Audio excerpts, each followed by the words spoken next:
Gemeente, hierdie laaste lied sluit so aan by die boodskap van vanoggend. Die opskrif van die boodskap na herhaalde probeer sla toe ek voorberei het, net 2 woorde: eer God. Eer God. Is dit nie waaroor die laaste lied gegaan het nie? You alone are worthy. To you we bring all the glory.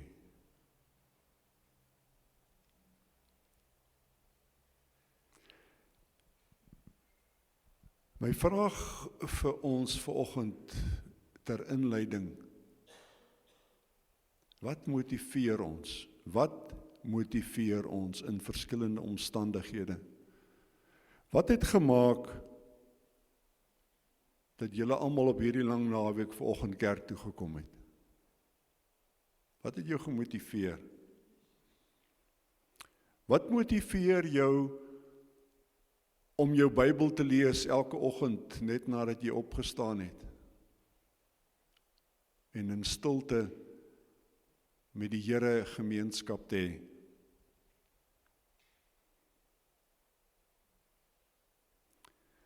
Wat motiveer jou om ander te help of nie te help nie? En so kan ons aangaan en die lysie aanvul, maar dis nie waaroor dit gaan nie, om die lysie aan te vul nie. Doen ek en jy partykeer dinge net omdat dit 'n gewoonte is? Dit is Sondag vanoggend toe ek wakker word. Okay, wat doen ons op 'n Sondag? Ons staan op, ons trek aan en ons gaan kerk toe. Dis die regte ding om te doen. Doen ek dit dalk omdat ek skuldig voel? Enige iets wat ek doen? Omdat ek bang is wat ander mense van my gedink as ek dit dalk nie doen nie? Doen ek dinge omdat God se liefde my aanspoor daartoe? Hierdie vrae is vrae wat ons elkeen moet antwoord vir onsself. In God se oë het die rede waarom ons sekere dinge doen 'n baie belangrike gevolg. En ons gaan so 'n bietjie dieper kyk vandag in Psalm 50. Dis 'n psalm wat vir my baie beteken het in die laaste tyd. En Psalm 50 is 'n psalm wat aan die een kant die liefde van die Here toon, en aan die ander kant toon dit ook vir ons die streng dissipline wat die Here van elkeen van ons verwag. Om saam te vat, Psalm 50 speel af in 'n groot hofsaal. En as jy Psalm 50 gaan lees, dan wil ek amper sê, die hele wêreld was in daai hofsaal. Want aan die een kant sit die beskuldigdes, die volk van God, sy verbondsvolk, en aan die ander kant sit al die getuies. En as jy Psalm 50 gaan lees, dan sê jy lees, die Here het die hele wêreld van waar die son opkom tot waar hy ondergaan, van die ooste tot die weste. Hy het almal opgeroep om as getuies te dien vir hierdie hofsaak.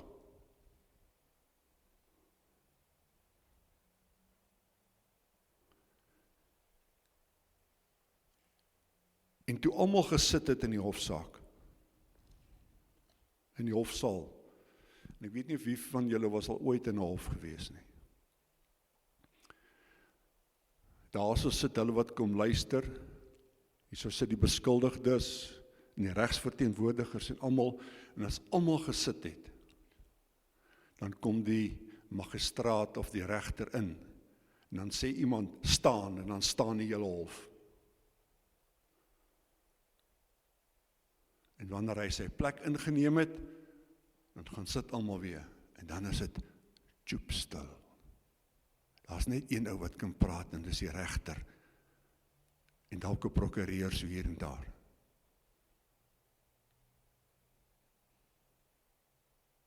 Want dan is dit die regter se hofsaal, hy is in beheer daar.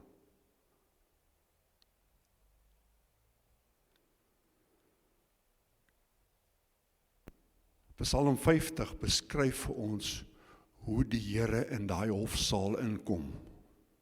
Ja, ek moet net 'n vers of 2 vir julle lees. Uit Sion, stad van volmaakte pragt, verskyn God in glans. Ons God kom, hy bly nie stil nie, voor hom uitbrand 'n vuur, rondom hom woed 'n storm. Hy roep die hemel en die aarde op vir die saak teen sy volk.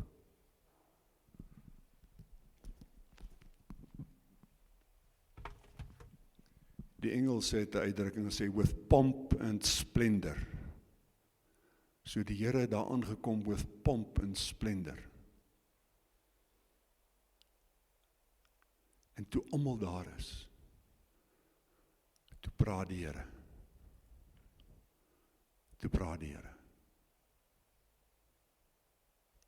En hy praat met sy verbondsvolk. En hy sê vir daai verbondsvolk van hom, hy wil met almal praat wat 'n verbond met hom gesluit het deur die offers wat hulle bring. Nou, in die Ou Testamentiese tyd het die mense diere geoffer vir die vergifnis van hulle sonde. Hulle het van hulle vee gevat en het vir die Here geoffer. En in die offer het hulle gewys dat hulle in God sy genade en vergifnis glo. Want andersins, wat is die doel van die offer? So die offer was 'n erkentenis dat hulle aan God glo, aan hom behoort, en ook 'n gelofte met hom gesluit het. Hulle offer, God sal vergewe. En toe sê die Here vir sy volk, hy sê, julle bring gereeld offers. Ek het niks daarteen nie. Maar eintlik, ek as God, die Almagtige, het eintlik niks van julle nodig nie.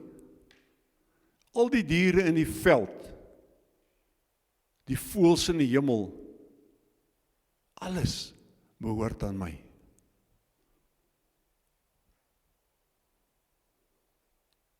As ek honger word, dink julle ek gaan vir julle iets vra om te eet? Alles behoort aan my. Ek kan kies en keer net waar en wanneer ek wil eet.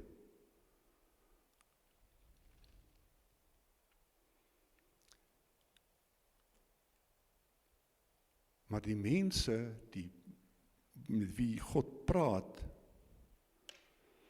het offers gebring, maar hulle die ware betekenis van die offer het hulle vergeet. Hulle het dit net gebring om 'n boksie af te tik. Okay, ons het geoffer vandag. In vandag se lewe kan ons dalk sê, "Sjoe, ek was in die kerk Sondag, is reg. Ek het my bydrae gegee einde van die maand, is reg. Ek het dit en dat gedoen, is reg."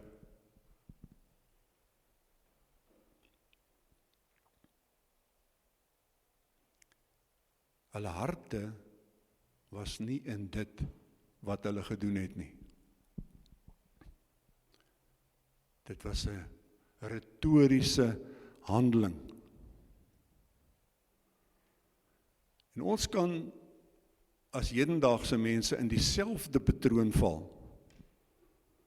As ons net deelneem aan godsdienstige aktiwiteite, ons is net daar, ja, okay, die pastoor het my gesien, is reg, nou is ek okay. Ek gee my bydrae, maar ek gebruik die nagmaal, ek woon eredienste saam met ander mense by. Maar die liefde en die gehoorsaamheid en die opregtheid by wat ek doen, ontbreek. God soek opregtheid en nie leë rituele nie. Ware offers. God verwerp diereoffers uit gewoonte ten gunste van danksegging, opregte dankbaarheid vir jou redding, nakoming van geloftes, hou die beloftes wat jy aan God gemaak het, en afhanklikheid, roep hom aan in die dag van benoudheid. Erken jou afhanklikheid van die Here.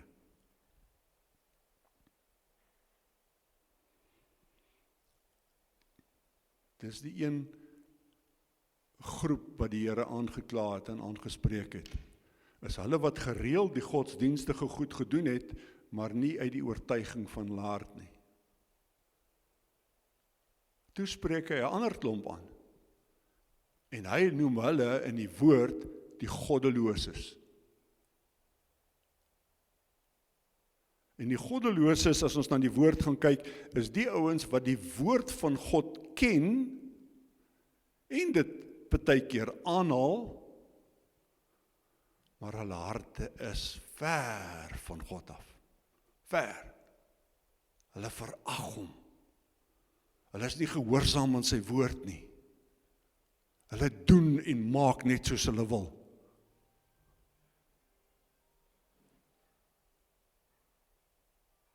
Die Here vergelyk hulle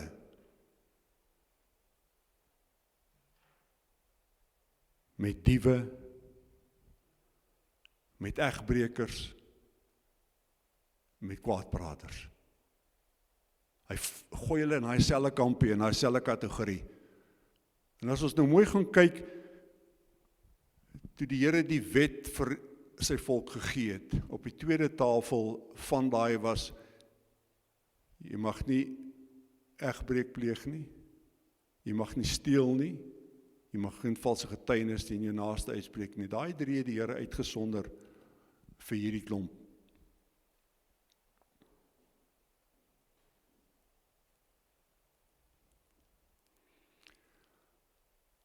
En hy sê dit vir hulle, hy sê, julle klomp, goddeloses, en dan sê hy vir hulle, as ek stil bly, moet ek stil bly oor dit wat julle doen? So in 'n vraagteken. Hy sê, maar as ek stil bly, dan gaan julle dink, ek is net soos julle, of ek keer goed wat julle doen.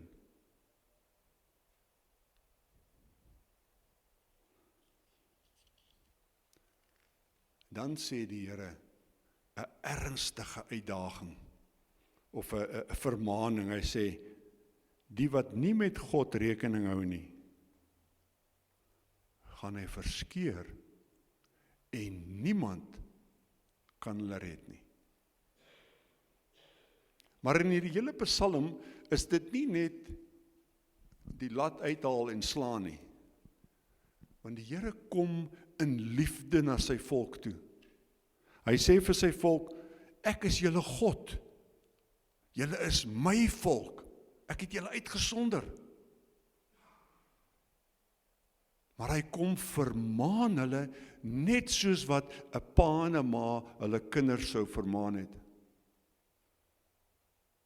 En as 'n pa en 'n ma sy kind vermaan, dan skryf hy hom nie af nie. Hy sê net vir hom, luister die boetie, dit wat jy gedoen het, of dit waarmee jy besig is, dis nie hoe ons dit doen nie. Hier en hier is die regte manier.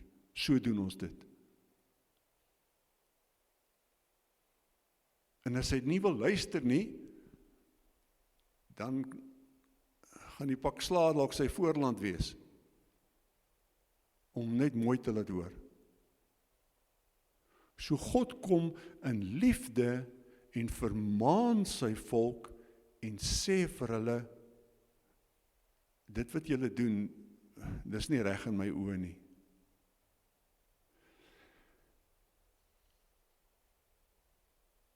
Maar aan die einde van elke gedeelte waar die Here die vermaaning uitgespreek het, is daar 'n gedeelte van hoop. In vers 14 en 15, aan die einde van die aanklag teen hulle wat gereeld offers gebring het, sê die Here,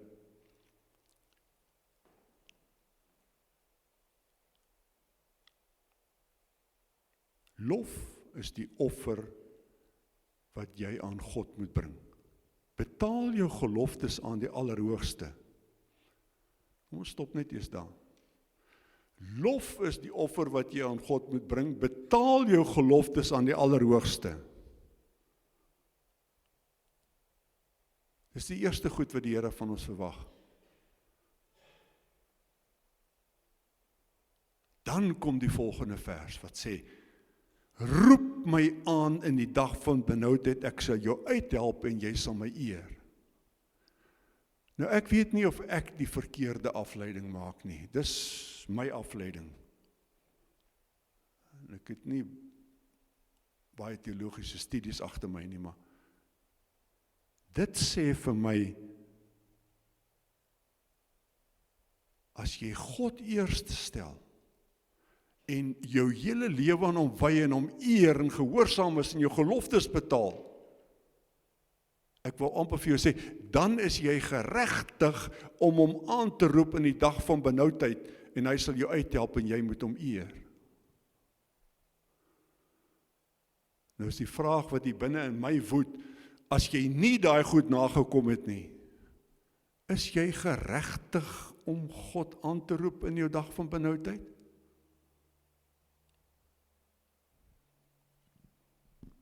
Ek laat maar daai vraag hang.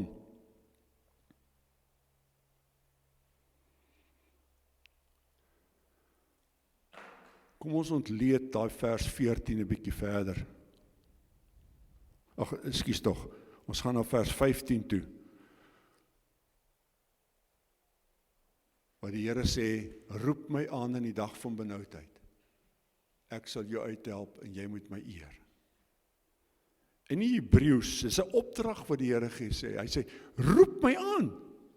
Hy sê nie, as jy wil roep my aan nie. Hy sê, roep my aan.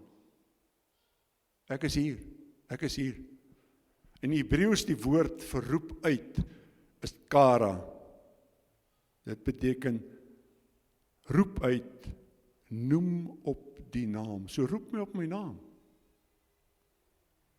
Dis 'n opdrag wat die Here gee, en deur die opdrag te gee, wys God, dat die offer waarin hy die meeste waarde heg, 'n hart is wat die afhanklikheid van hom erken.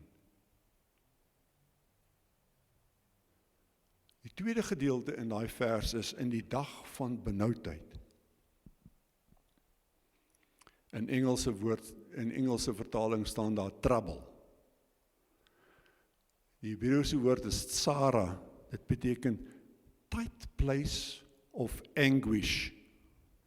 Nou ek het vanoggend in die woordeboek gaan kyk, anguish is nog 'n paar ander dinge. Dit is jy's regtig benoud. Soos wat Lisette net nou gesê het van daai benoudheid. En dit is afgelei van die stamwoord in Hebreëus, nou klink ek baie geleerd, maar ek het dit alsmaar nagevors. Beteken gedruk van alle kante af. Dis daai benoudheid. Jy's gedruk van alle kante af. Jy weet nie meer watter kante nie. So selfs vir God se verbondsvolk was daar tye van benoudheid. God staan nie afsydig teenoor ons swaar kry nie, maar sien dit as oomblikke van diepe interaksie met hom. Ons roep hom aan met alles wat in ons is, want ons weet nie meer wat ek kan doen nie. En dan kom sy belofte. Ek sal jou uit. Nie miskien nie, as ek so dink nie, ek sal jou uithelp. En ek is 'n lewende getuie daarvan. Hoe die Here ons uitgehelp het daar waar ons in die hospitaal gelê het en in 'n oomblik van benoudheid.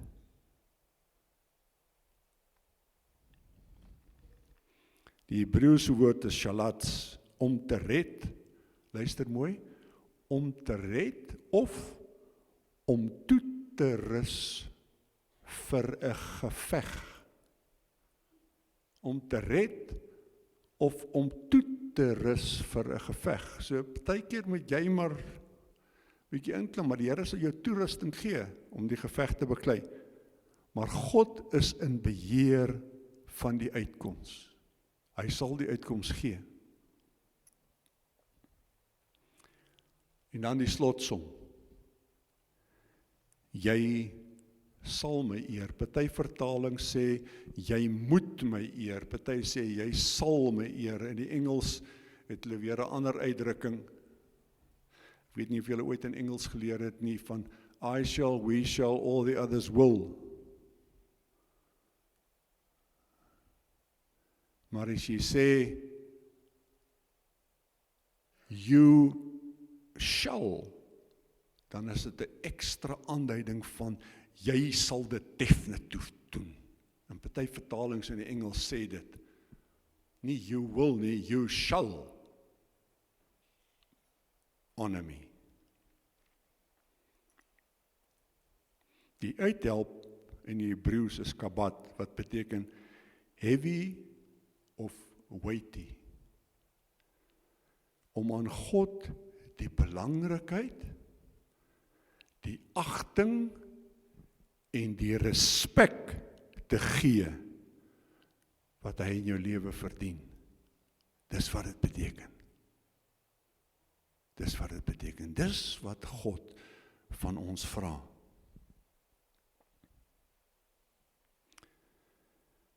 En aan die einde van die gedeelte wat die goddeloses tereggewys het, volg amper 'n soortgelyke vers as vers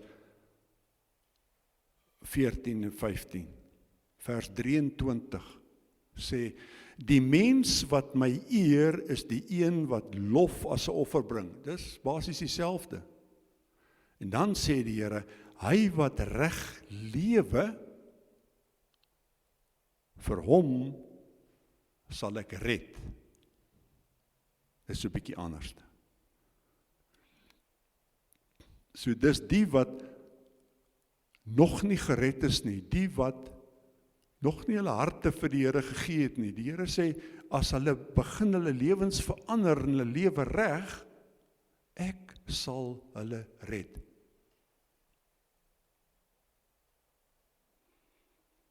Dankbaarheid en erkentenis wys ware eer aan God.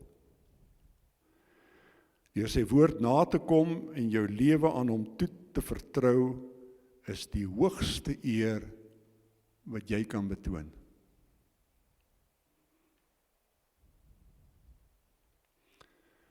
Wat sê hierdie psalm vir jou en vir my vandag?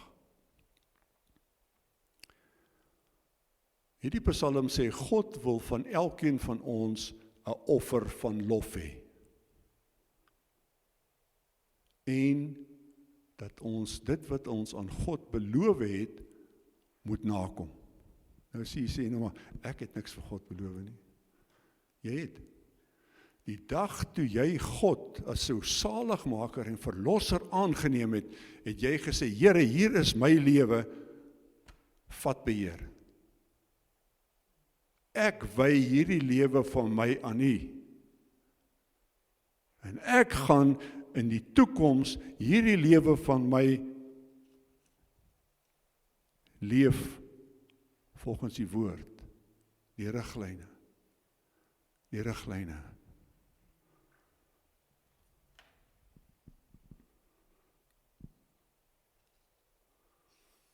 En as jy dit doen, dan kan jy hom aanroep in die dag van benoudheid en hy sal jou uitred. Maar nou is die vraag, hoe eer ons God en betaal ons geloftes in die praktyk. Wat moet ons doen? Jy kan dit doen deur God eerste te stel in jou lewe. En jou lewe in lyn te bring met God se karakter.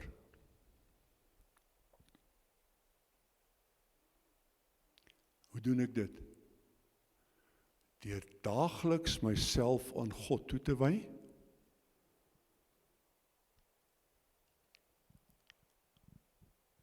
deur tyd af te sonder vir hom.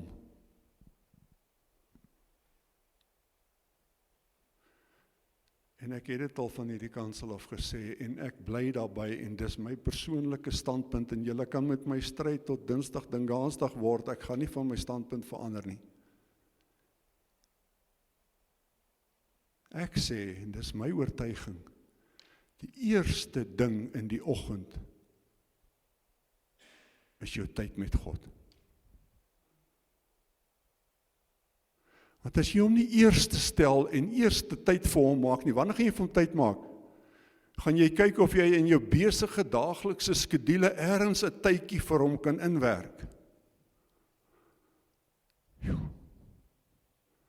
Werk nie so nie. Ek dink nou maar, ek het gedink aan 'n huwelikspaar.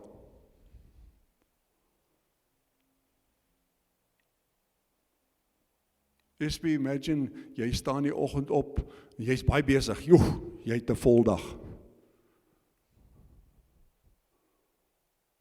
Jou vrou lê nog gaan slaap, en jy's woeds uit by die hek, jy het nie eers goodbye gesê nie, jy het nie eens gesê waar jy nie gaan nie, jou program is besig. Ek weet nie wat jy gaan ontmoet as jy die middag by die huis kom nie. Dat jy nie in jou dag tyd gehad het vir jou vrou nie, want jou skedule was te besig. Maar as jy eerste tyd gemaak het vir haar, dan het jy tyd gehad, dan het sy belangrik gevoel.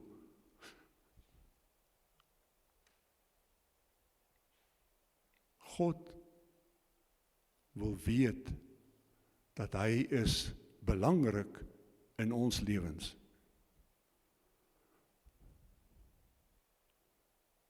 Ek sal nooit vergeet nie, en ek het dit al gesê, oom Angus het op 'n Mighty Men konferensie gesê, hy sê, vroeg in die oggend, die woord praat van vroeg in die oggend, laat in die nag. Hy het gesê, jy staan vroeg op, hy sê, as jy vroeg ergens heen moet ry, hy sê, dan staan jy nog 'n bietjie vroeër op, om jou tyd met die Here te spandeer. En as jy sê, maar, ek het te min slaap, kyk net 'n bietjie minder TV in die aand, gaan slaap 'n bietjie vroeër, dan kan jy vroeër opstaan.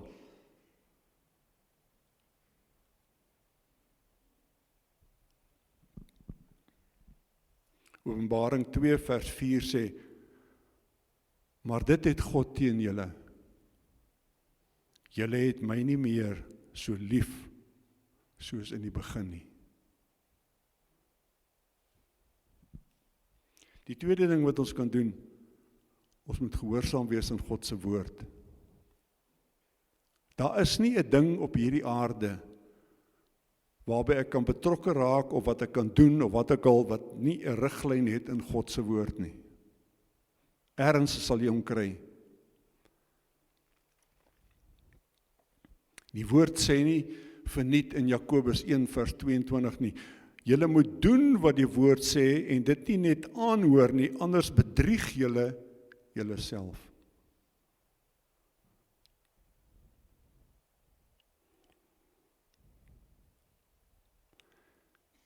Eer hom gereeld deur gebed en Bybelstudie en gemeenskap van gelowiges.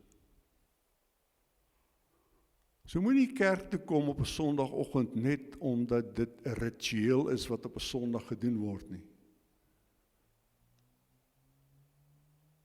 Kom kerk toe omdat jy 'n ontmoeting met die lewende God wil beleef.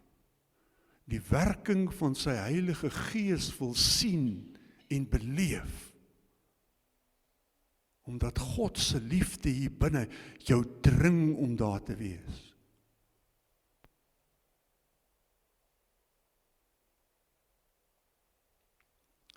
Dien ander mense.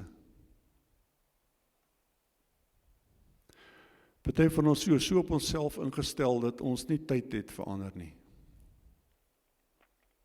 Die Here het vir jou geseën met talente en met gawes en met middele. Gebruik dit om ander mense mee te seën. En nou moet ek met julle iets deel wat my tannie jare terug met my gedeel het, en dit het my res van my lewe bygebly. Ek en Corlia was pas getroud en ons het by hulle gaan kuier in Pretoria. En ons kraps gegaan daai tyd. En toe ons ry die dag, toe stop sy 'n geldjie in my hand. Maar soos ons ou boerenasie is, ons is mos te trots. Ek wil dit net teruggee, nee, ek het dit nie nodig nie. Maar jy diep binne in jou hart het jy dit eintlik nodig, maar die trots sê, ek het dit nie nodig nie. Pas op vir daai trots. Want in dit verhoed jy iemand anders om 'n seën te wees vir jou. Daar's iemand anders wat gehoorsaam is om 'n seën vir jou te wil wees, maar nou blokkeer jy dit. Moenie dit doen nie. Moet dit nooit ooit doen nie. Aanvaar die seën van iemand anders met liefde. Want hulle gee dit, glo ek, met liefde.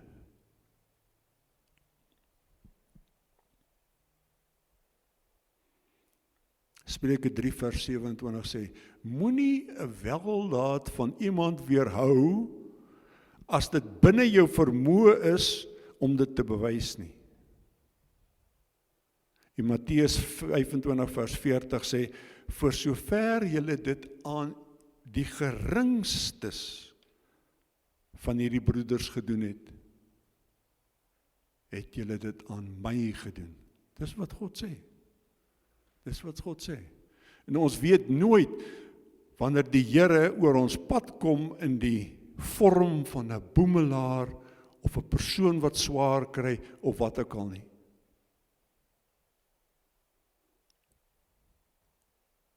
Leef met integriteit. Jou keuses moet God se karakter reflekteer. Ons is hier op aarde, God se verteenwoordigers. Ons is sy ambassadeurs, ons is sy navolgers. Ons moet dienooreenkomstig leef, dat die wêreld daar buite, wat nie aan hom behoort nie, kan sien, maar ons is anders, omdat God in ons is.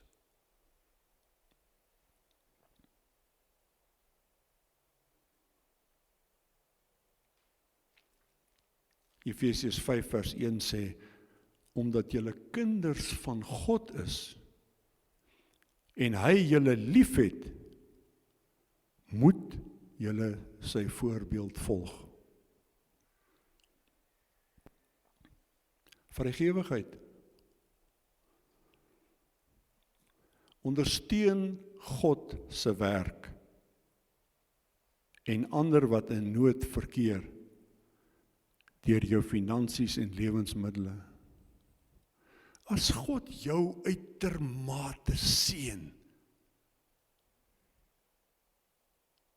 met die oorvloed van sy seëninge, gebruik daarvan, ek sê nie jy moet alles gebruik nie, gebruik daarvan om 'n seën vir iemand anders te ook te wees.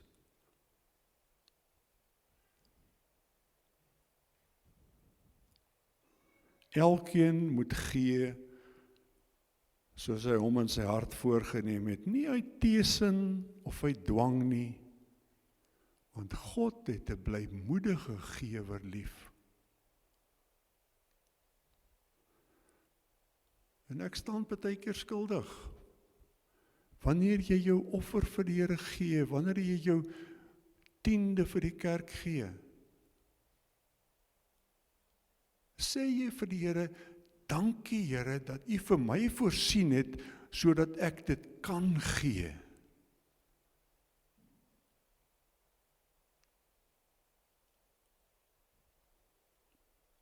Wees dankbaar.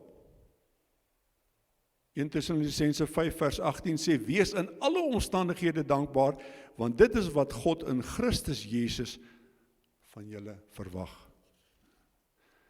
Dit is baie makliker gesê as gedoen. Partykeer is 'n ou se omstandighede van so 'n aard dat jy sê, hoe te blikskottel moet ek nou dankbaar wees vir dit waar ek nou sit?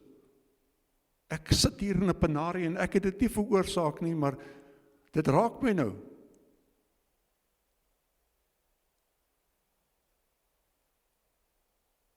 Hoe kan ek nou dankbaar wees hiervoor? Wees net gehoorsaam aan die woord.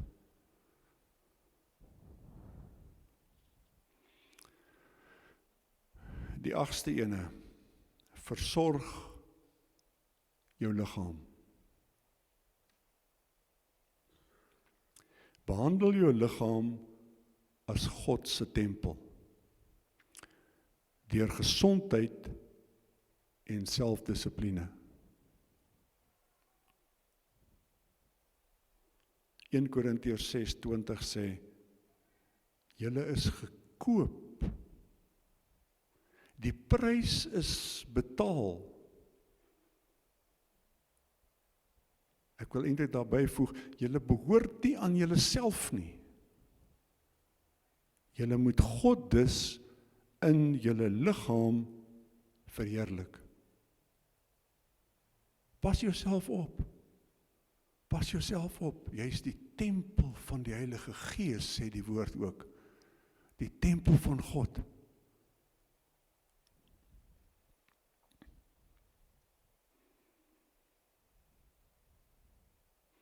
Om God te eer beteken om toe te laat dat jou lewe, jou werk, jou woorde, jou persoonlike aksies, jou verhoudings, God se goedheid en liefde reflekteer.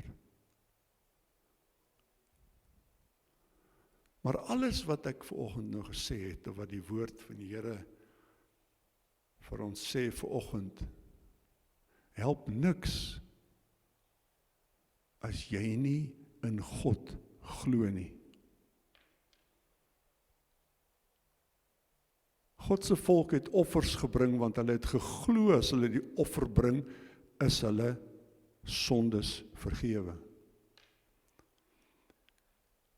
Ek en jy aanbid God en hom aangeneem as ons saligmaker en verlosser, omdat ons glo Jesus Christus het aan die kruis gesterf vir ons sondes en het dit klaar betaal.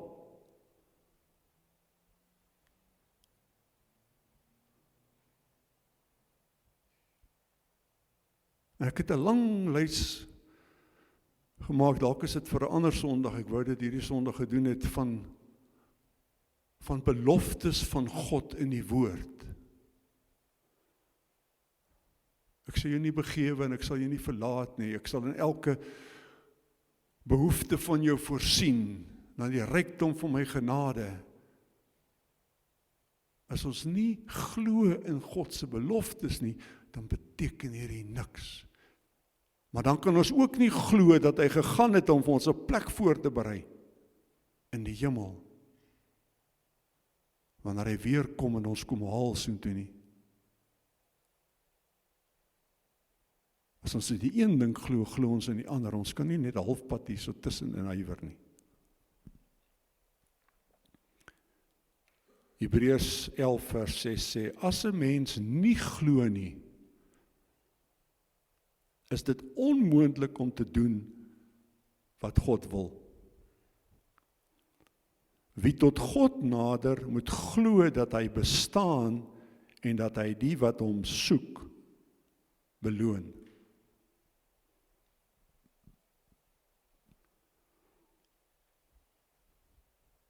Ek sluit af. God kom in liefde, kom waarsku sy kinders.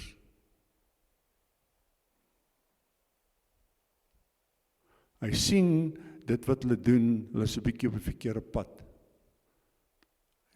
Bring hulle net so 'n bietjie terug. Voordat daai verkeerde pad te erg raak. God soek opregtheid van hart. Nie net gewoonte handelinge nie. Hy wil hê ons moet hom met ons hele lewe dien en eer. Ek lees net gou vir julle hoe vertaal die boodskap vertaling daai een vers. Hy sê: wat ek wil hê is dat jy met jou lewe vir my dankie moet sê. Gee vir my, gee en doen vir my die allerhoogste wat jy beloof het. Met jou lewe dankie kom sê.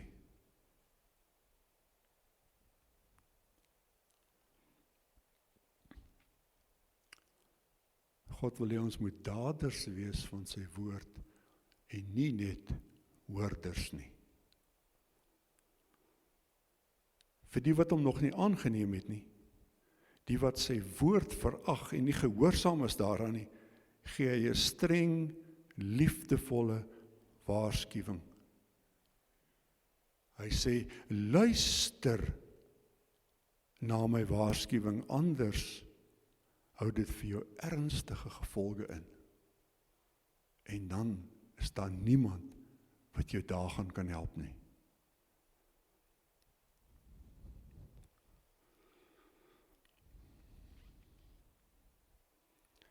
As ons dink aan God se woord en wat die woord vir ons kom sê het vandag, waar staan ek en jy vandag? Waar staan ek en jy?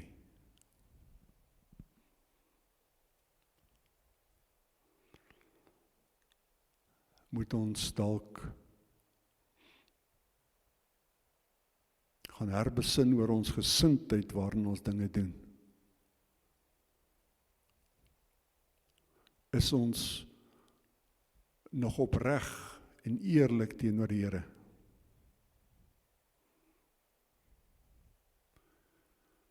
Gee ek nog aan hom die plek wat hom toekom in my lewe?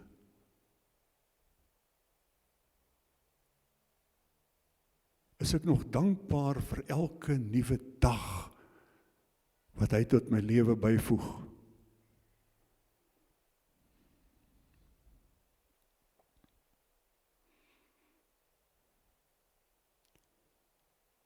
Gaan jy dalk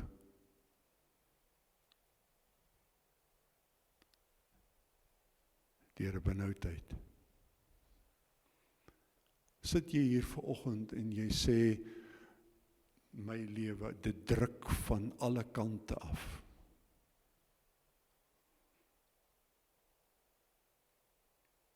God het vanoggend vir jou die oplossing gegee. As jy al jou lewe vir hom gegee het, verander net bietjie die koers, kom weer in lyn. As jy nog nie jou lewe vir hom gegee het nie, hy staan by die deur en hy klop, maak vir hom oop.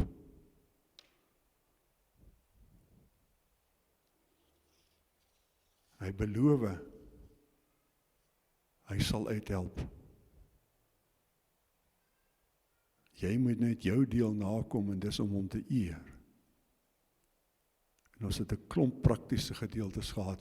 Nog een van eer is getuig van wat God vir jou gedoen het. Sodat die wêreld daar buite kan weet, ons dien 'n lewende en magtige God.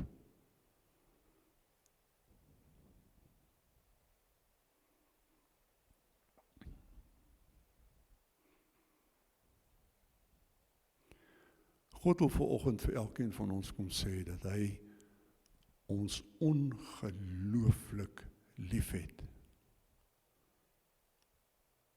Meer as wat enige iemand anders jou kan lief hê, het God jou lief vanoggend. En hy het dit bewys deur sy seun Jesus Christus aan die kruis te laat sterf vir my en jou sondes. Groter liefde het niemand as dit nie, dat iemand sy lewe vir sy vriende gee. Dis wat Jesus vir ons kom doen het.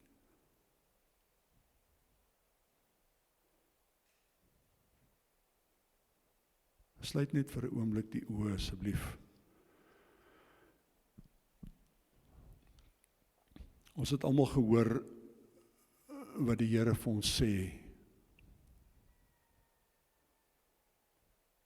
Dat die Here ons vriendelik, ek wil amper sê vriendelik, dog dringend waarsku. En soos ons in Afrikaans sê, as die skoen pas, trek hom aan. As jy vanoggend op een van hierdie klagtes wat die Here gelê het, skuldig pleit en jou lewe wil regmaak of weer op regte koers bring, almal met die oë gesluit, wil ek net vra dat jy net ernstig vir my 'n aanduiding sal gee deur jou hand op te steek, want ek wil baie graag saam met jou 'n gebed doen. As daar iemand is wat sê, maar my gesindheid is nie altyd reg in wat ek doen nie. Ek gee nie aan God die plek wat hom toekom nie. Hy is nie meer eerste in my lewe nie. Maar ek wil regmaak. Ek wil op die regte pad kom. Ek wil weer my verhouding met die Here reg kry. Steek net jou hand op, dat ek net saam met kan weet. En dankie. Dankie. Dankie Vader. Dankie Vader. Dankie Vader. Dankie Here Jesus. Dankie. Here Jesus, U het in liefde met ons kom praat vanoggend. U het elke hand gesien wat opgaan. En my hand is eerste, Here. Om sake met U te kom regmaak, om weer my verhouding met U te kom vernuwe. My innerlike redes van hoekom ek sekere goeders doen, te herondersoek. Om gehoorsaam te wees aan die woord en lof as 'n offer aan U te bring.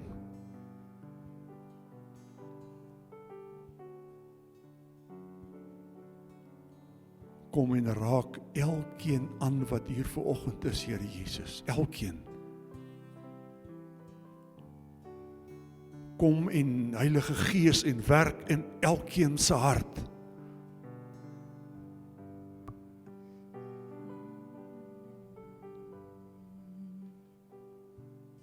Om net opnuut in 'n nuut gevonde verhouding met U te staan.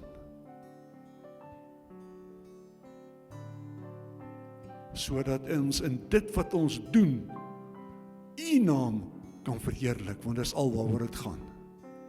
U naam kan verheerlik. Wys ons, Here Jesus, waar U ons wil gebruik om 'n ligdraer en 'n seën te wees vir ander.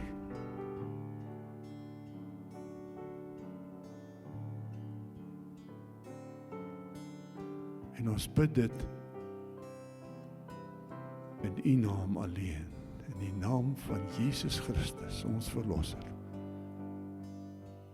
Amen.